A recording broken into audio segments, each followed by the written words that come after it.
Sa covered court na ito sa Barangay Wawandue, Subic, Zambales, nakaburol ang 11 kataong nasawi sa landslide sa Sitio Kabangan, Barangay Kawag.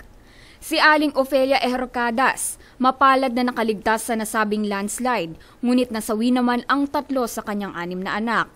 Kwento ni Aling Ofelia, bago maganap ang landslide, ginising umano sila ng tubig na sumisibol sa loob ng kanilang bahay. Kasalukuyan daw silang nag-aalmusal na maganap ang hindi inaasahang pangyayari. Tapos nung pagtalikod ko po sa kanilang 3, yun po, bigla pong gumuho. Ako po, bali, naipit lang po ako ng divider namin, TV namin. Bigla ako sinandal sa hollow blocks.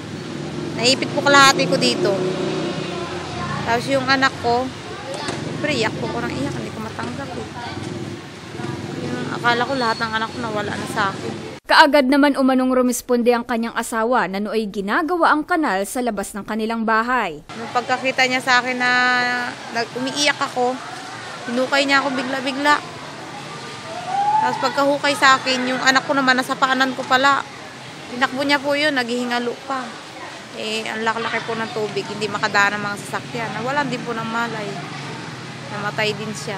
Ang anak niyang si JR, tanghali na raw bago mahukay ang katawan, samantala 6:00 na ng gabi bago makuha ang katawan ng isa pang anak.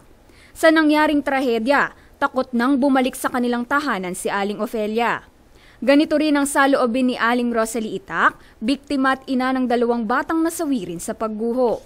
Sugat sa iba't ibang parte ng katawan ang inabot ni Aling Rosalie at ng kanyang bunsong anak sa naganap na landslide.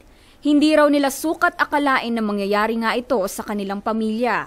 Meron naman po kasi yung likod ata ng yung tinitirahan namin parang wala nang kabilang bundok, kabila na lang.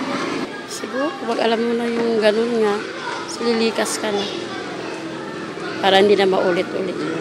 Si Aling Ofelia naman, iba yung pag-iingat na umano ang gagawin sa susunod na may banta ng bagyo. Ano po, kailangan pag may mga ganyan, magsinop na, lumikas ka agad para hindi maano sa mga panganib na sako ng ganyan na landslide.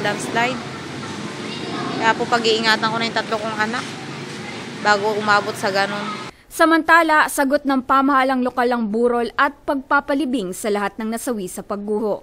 Kasama si Sara Maniago, ako po si Marvin Malyari, alerto alisto sa pagbabalita.